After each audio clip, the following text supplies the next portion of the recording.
సమయం రాత్రి 12 గంటలవుతుంది.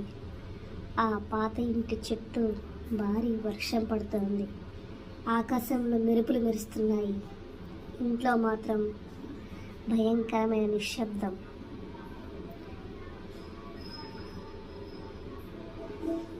సీత హాల్లో ఒంటరిగా కూర్చుంది. టీవీ ఆన్లో ఉన్న స్క్రీన్పై కేవలం స్టాటిక్ మాత్రమే కనిపిస్తోంది. ఆమె కళ్ళల్లో నిద్ర లేదు, భయం మాత్రమే ఉంది.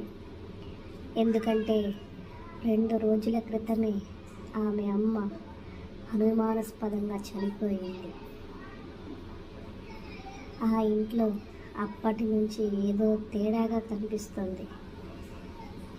గోడల నిండా విచిత్రమైన శబ్దాలు, రాత్రిళ్ళు ఎవరో నడిచినట్టు అడుగుల శబ్దం, మరియు ఎవరో తనని గమనిస్తున్నట్టు ఒక భయంకరమైన ఫీలింగ్.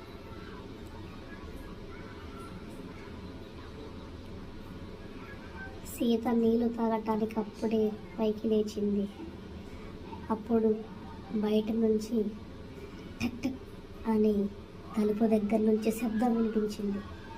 ఆమె ఒక్కసారిగా నిలబడిపోయింది. మళ్ళీ ఠక్ ఠక్ ఠక్ అని ఈసారి మరింత గట్టిగా తలుపు చప్పుడవుతుంది. సీత గుండె వేగంగా కొట్టుకోవడం మొదలైంది. ఆమె నెమ్మదిగా తలుపు వైపు చూసింది. బయట ఎవరో నిలబడి ఉన్న నీడ కనిపించింది.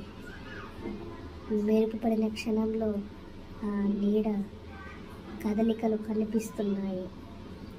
సీత భయంతో ఒక అడుగు వెనక్కి వేసింది. అప్పుడే బయట నుంచి ఒక గొంతు వినిపించింది. సీత, తలుపు తెరువు, నేనేనమ్మా మీ అమ్మని అన్న మాట వినపడింది. ఆ మాట విన్న వెంటనే సీత గొంతులో వణుకు మొదలైంది. చేతిలో ఉన్న గ్లాస్ కింద పడిపోయింది. ఆమె శరీరం మొత్తం వణికిపోతోంది. ఎందుకంటే ఆ గొంతు అచ్చం తన అమ్మ గొంతే. కానీ ఆమె అప్పటికే చనిపోయింది. సీత వెంటనే ఫోన్ తీసుకొని తన అక్కకి కాల్ చేసింది. కాల్ కనెక్ట్ అయ్యింది. కానీ అక్కడ కూడా ఏదో జరుగుతుంది. అది ఏంటో తెలుసుకున్నామంటే చుట్టూ ఏదో నీడలు వెంటాడుతున్నాయి. అమ్మ గొంతు వినిపిస్తూనే ఉంది. కొన్ని క్షణాలు నిశ్శబ్దంగా మారిపోయింది. తర్వాత ఆమె అక్క భయంతో ఏం చెప్పిందో తను గుర్తు చేసుకుంటుంది. తను భయంగా తన అక్కకి ఫోన్ చేయగానే అక్క గట్టిగా ఏడుస్తూ ఉంది. ఎందుకంటే సీత, తలుపు తీయకు అని గట్టిగా చెప్పింది. ఎందుకు అక్క, ఎందుకు అని చెప్పి సీత ఏడుస్తూ అడిగింది. అక్క గట్టిగా ఏడుస్తూ ఏం చెప్పిందంటే, ఎందుకంటే సీత అదే గొంతు నా ఇంటి బయట కూడా వినిపిస్తుంది. సీత వెంటనే గుండాగినంత పనైపోయింది. ఎమ్మటిని సీత ఆగిపోయి ఫోన్ పక్కన పడేసింది. అప్పుడే వాళ్ళ అక్క మాటలు తన గొంతులో నుండి బయటకు రావడం మొదలయ్యాయి. తలుపు తీయకు సీత, తలుపు తీయకు సీత అని చెప్పిన మాట మారుమోగుతూ ఉంది. సీత ఎందుకు ఇలా జరుగుతుందని ఆలోచనలో పడింది. వెంటనే ఇల్లు మొత్తం ఒకేసారి లైట్లు ఆగిపోయాయి. మొత్తం ఇల్లు చీకట్లో మునిగిపోయింది. బయట మెరుపు పడిన ప్రతిసారి మాత్రమే కొన్ని క్షణాల పాటు గది కనిపిస్తోంది. సీత చేతులు ఉరుకుతూ ఉన్నాయి. చిన్నగా ఇంట్లో కొవ్వొత్తి వెతికి కొవ్వొత్తిని వెలిగించింది.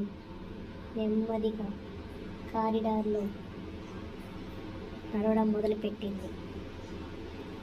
ప్రతి అడుగుకి గోడల నుంచి విచిత్రమైన గుసగుసలు వినిపిస్తున్నాయి.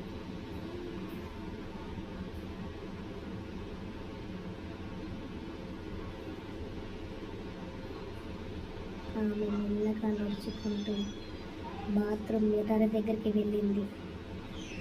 మొదట తన రిఫ్లెక్షన్ మాత్రమే కనిపించింది అద్దంలో.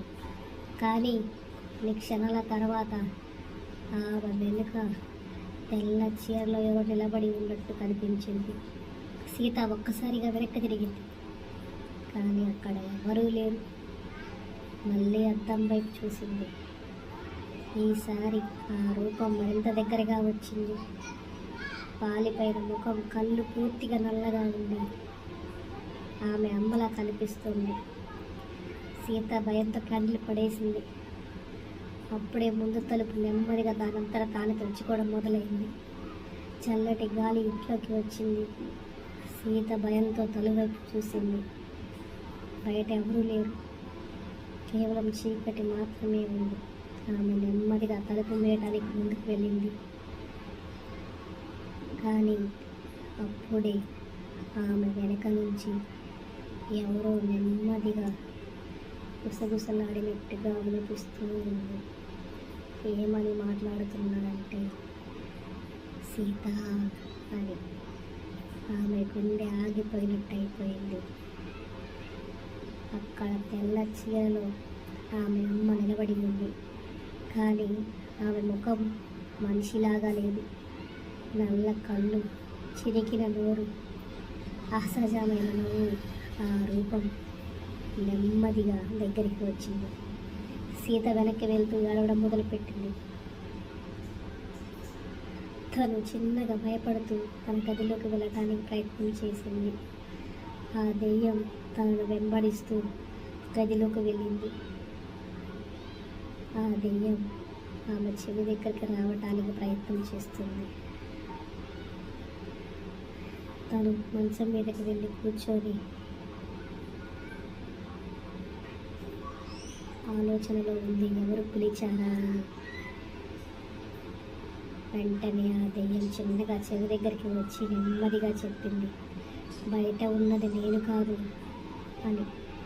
అప్పుడే మళ్ళీ టక్ టక్ టక్ అని తలుపు బయట నుంచి మరోసారి శబ్దం వినిపించింది. అది విన్న వెంటనే సీత గుండెల్లో వణుకు పుట్టింది. ఒక్కసారిగా మంచం మీద నుంచి లేచి బయటికి పరుగు పెట్టింది. పరిగెడుతూ పరిగెడుతూ నది బయటకు వస్తుంది. కానీ ఇంట్లో ఉన్నది తన అమ్మ అయితే బయట నుంచి మళ్ళీ పిలిచింది ఎవరు అంటే ఇంట్లో ఉన్నది తన అమ్మన, బయట ఉన్నది ఎవరు మరి?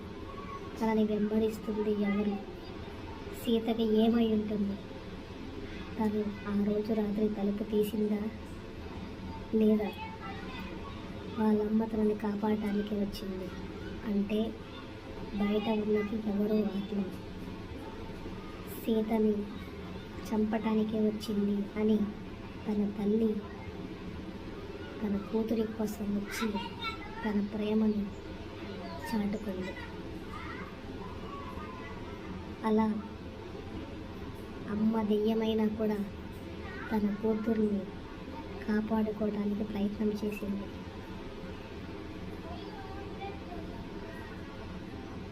ఇదే కదా తల్లి ప్రేమ అంటే.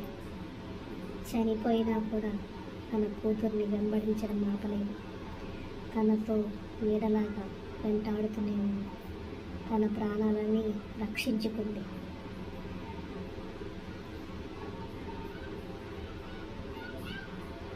ఇంతటితో ఈ కథ ముగిసిపోయింది.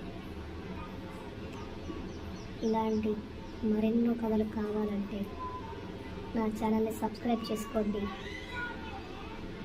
లైక్ చేయండి, సపోర్ట్ చేయండి. మీ సపోర్ట్ వల్ల నేను ఇంకా చేయగలుగుతాను.